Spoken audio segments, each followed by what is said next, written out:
আচ্ছা দর্শক বন্ধুরা, আপনারা যদি সৎ পথে থেকে অল্প সময়ের মধ্যেই ধনী হতে চান, সফলতা অর্জন করতে চান, তবে নিজের টাকা পয়সা ম্যানেজ করার কৌশলগুলো ভালোভাবে আয়ত্ত করতেই হবে। আপনি বর্তমানে যত টাকারই মালিক হন না কেন, যদি সঠিক ফাইন্যান্সিয়াল প্ল্যানিং না থাকে, তবে অপ্রয়োজনীয় কাজে আপনার প্রচুর টাকা ব্যয় হবে, যা আপনার অর্থনৈতিক দুর্দশা আরো অবশ্যম্ভাবী করে তুলবে। তাই ধনী মানুষেরা ধনী হওয়ার জন্য কি কি অভ্যাস পালন করে তার স্পষ্ট ধারণা থাকা খুবই দরকার। কিন্তু প্রশ্ন হলো, এই টপিকের ওপর তো ইউটিউবে অজস্র ভিডিও আছে, তবে আপনি এই ভিডিওটি কেন দেখবেন? তার কারণ এই ভিডিওতে বলা ফাইন্যান্সিয়াল স্ট্র্যাটেজিগুলো গরিব এবং মধ্যবিত্ত পরিবারের মানুষেরা সহজেই ইউজ করতে পারবে। এই ভিডিওতে বলা কৌশলগুলো ইউজ করার জন্য আপনাকে অলরেডি মিলিয়নিয়ার বা বিলিয়নিয়ার হওয়ার কোনো দরকার নেই। দ্বিতীয়ত, এই ভিডিওতে বলা অভ্যাসগুলো সমস্ত সেলফ মেড মিলিয়নিয়াররাই ফলো করে। তাই আপনিও যদি টাকা পয়সা রোজগারের ক্ষেত্রে জিরো থেকে হিরো হতে চান, তো একদম পুরো ভিডিওটা মনোযোগ সহকারে দেখতে থাকুন।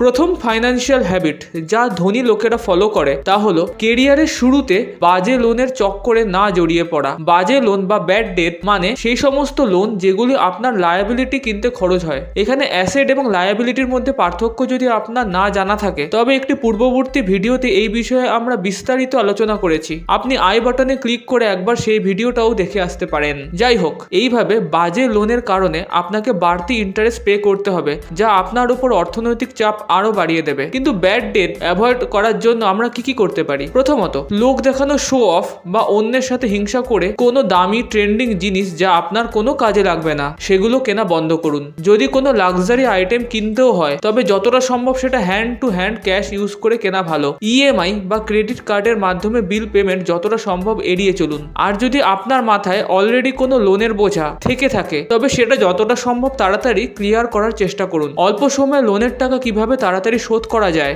সে বিষয়ে জানতে আগ্রহী হলে কমেন্ট সেকশনে একবার ইয়েস টাইপ করে দিন। যথেষ্ট রেসপন্স পেলে পরবর্তী ভিডিও সেই টপিকের উপরই বানানো হবে। দ্বিতীয় ফাইন্যান্সিয়াল হ্যাবিটটি হলো build your own emergency fund. আজকের সোশ্যাল মিডিয়া ইনফ্লুয়েন্সের যুগে সবাই টাকা পয়সা রোজগার করার সাথে সাথে শেয়ার মার্কেট, ক্রিপ্টোকারেন্সি বা রিয়েল এস্টেটে টাকা ইনভেস্ট করার কথা ভাবতে শুরু করে। খুব ভালো কথা, কিন্তু ধরুন আপনার বা আপনার পরিবারের হঠাৎ কোনো এমার্জেন্সি এসে পড়ে, তবে আপনি কি আপনার জমানো শেয়ার, বিটকয়েন বা জমি বেচে আপনি টাকা জোগাড় করবেন? হ্যাঁ, করতেই পারেন, কিন্তু সমস্যা হলো আপনার সেই সময়ের অসহায়তার জন্য আপনাকে অনেক লস করে নিজের অ্যাসেট সেল করতে হবে। এর থেকে বাঁচার জন্য কেরিয়ারের শুরুতে টাকা পাওয়ার সাথে সাথে ইনভেস্টমেন্টে না জড়িয়ে 6 মাস বা 1 বছরের মতো এমার্জেন্সি ফান্ড জোগাড় করে রাখুন। এর ফলে হঠাৎ কোনো দরকার পড়লে আপনি যেন নিজের জমানো টাকা থেকেই খরচ করে খরচা মেটাতে পারেন। নিজের সম্পত্তি আপনাকে বিক্রি যেন না করতে হয়। তাই আপনার পরিবারের মাসিক খরচ যদি 50,000 টাকা হয়, তবে মিনিমাম 12 মাসের টোটাল খরচ অর্থাৎ 6 লক্ষ টাকা যেন আপনার এমার্জেন্সি ফান্ডে সবসময় মজুদ থাকে।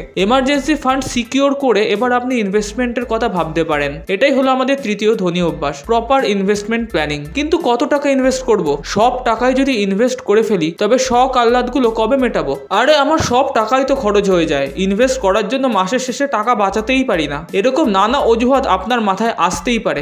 এই সমস্ত প্রশ্নের উত্তর আমি এক্ষুনি দিয়ে দিচ্ছি। প্রথমত, আপনি আপনার রোজগারের 20 to 30% ইনভেস্ট করুন। এই ইনভেস্টমেন্ট যে কোনো ক্ষেত্রে হতে পারে, তা স্টক মার্কেটে হতে পারে, ক্রিপ্টোকারেন্সি বা স্কিল ডেভেলপমেন্ট। মাত্র 20% ইনকামই নিজের ইনভেস্ট করুন, বাকি 80% দিয়ে নিজের শখ আহ্লাদ মেটাতে থাকুন। এতে আপনার ভোগবিলাসও বজায় থাকবে, আবার ধীরে ধীরে আপনি বড়লোকও হয়ে উঠবেন। আর দ্বিতীয় সমস্যার সমাধান হলো আপনি আপনার ইনভেস্টমেন্ট অ্যাকাউন্টে অটোমেটিক ডিপোজিট অপশনটি চালু করে দিন। এর ফলে মাসের একটি নির্দিষ্ট তারিখে আপনার ইনভেস্টমেন্ট অ্যাকাউন্টে সরাসরি টাকা ডিপোজিট হয়ে যাবে। আপনাকে বারবার মনে করতে হবে না, এবং ইনভেস্টমেন্ট করে ফেলার পরই যেই টাকাটি বাঁচবে সেই টাকাতেই আপনি আপনার মাসের ব্যয়ভার চালাবেন। অর্থাৎ আপনার ক্ষেত্রে ইনভেস্টমেন্টের সমীকরণটা দাঁড়ানো উচিত salary minus investment equal to expense, যেটা এতদিন ছিল salary minus expense equal to investment. তাই আপনি এতদিনে টাকা হাতে পেয়েও ইনভেস্টমেন্ট করতে পারছিলেন না। এই বিষয়টি যদি ঠিকঠাক না বুঝে গিয়ে থাকেন, তবে একবার রিওয়াইন্ড করে আবার শুনে নিন। আর যদি বুঝে গিয়ে থাকেন, তবে চলে আসুন নেক্সট পয়েন্টে। ধনী হতে গেলে আপনাকে মাল্টিপল সোর্স অফ ইনকাম তৈরি করা শিখতে হবে।